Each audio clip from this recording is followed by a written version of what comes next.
Hey everybody, we're excited to kick off our first of what we hope will be several Harbor Talks.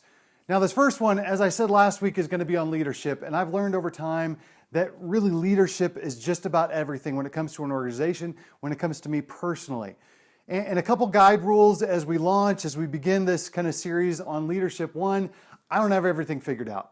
Anything that I'm going to share in the next 4 sessions is really because mostly I've put my head in the wood chipper and I've learned a little bit enough to know don't put it in anymore, right? Don't put your hand in it. Don't put your head into it. It's based on books I've read, men and women I've sat under, listened to, and learned from. And so as we dive in, I'm sure you've got some better ideas. You've probably read it, heard a speaker say it better. This is really to remind all of us. If something in the next 4 weeks, right, just stimulates you and causes you to think about leadership in a different way, and maybe just moves you and moves the needle of leadership in a little bit for you, then we're going to call that a win. As we get into this one, we're really going to talk, the first 2 sessions, this one and next week, is really issues that relate to the heart of a leader. And for this first one, I need to share a little bit of a story. I was serving at another church here locally in Denver, and I was really frustrated. I was not feeling like I was allowed to lead in the way that I really felt led to, and I was really just kind of having a big old pity party. And I was just in this one area where I was just having to stack chairs and restack chairs and reset stairs and set up tables and just do all of that. And I can remember that day just being so frustrated about that and thinking, God, this is not why I got a degree. This is not why I went into ministry, so I could, right, be a facilities guy and just set up and tear down chairs. And God really spoke to me in that moment and just said, Joel, if you only do it for me, is that good enough?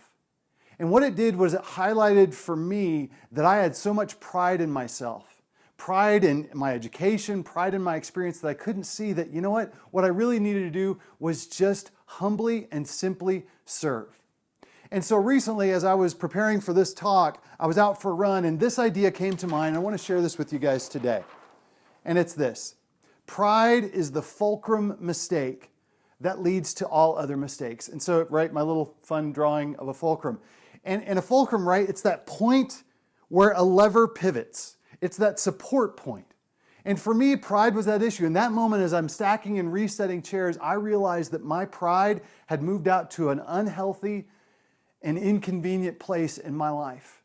And I needed to refocus and go, man, if all I'm doing is just serving the Lord, if all I'm doing, whether it's packing bags, whether it's stacking chairs, whatever it is, even in your context, that thing that you're asked to do that you're like, boy, that's beneath me, or I can't afford to do that anymore, or I'm so much better than this. Man, that is a heart issue as a leader. And right, we've all heard that the axiom that says, never ask others to do something you wouldn't first do yourself. And man, God has had to break me of that in my life and really mold that in me. And this has become true for me. Pride is the fulcrum mistake that leads to all other mistakes, right? From everything from here, it flows from there. When we have an overinflated sense of ego, an overinflated sense of what I need and what I should be getting, this gets out of whack. And so this leads me to kind of the big idea for all of us as leaders. It's this.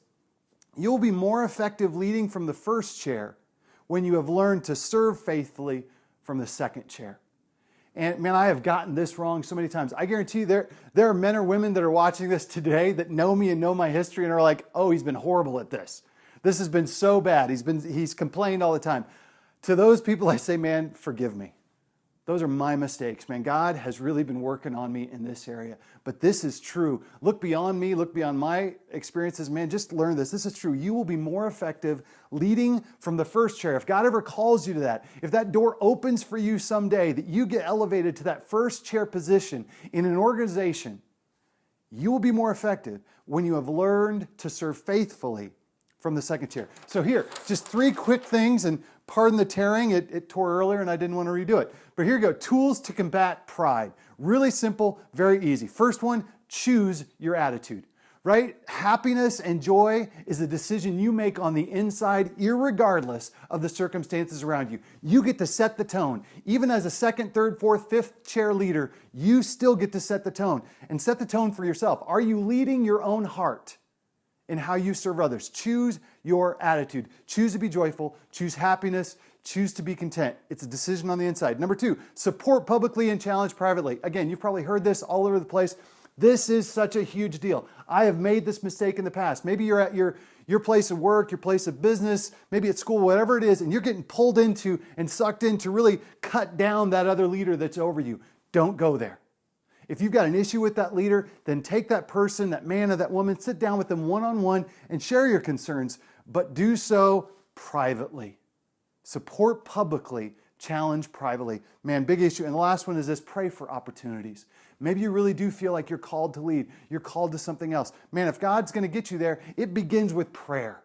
Prayer is the work, right? Pray for those opportunities that when they come, and I believe they will come. If God's truly called you as leader, they're going to come. Pray for those opportunities, and that when those opportunities come, that you'll have the courage, that you'll have the humility to serve well in those opportunities. Hope this helped you this week. I hope that you, like me, are asking God to work on the issue of pride in your heart, and that you're seeking to be a better leader in every situation that God calls you into. Tune in next week as we get into the next issue, the next hard issue of a leader. See you then.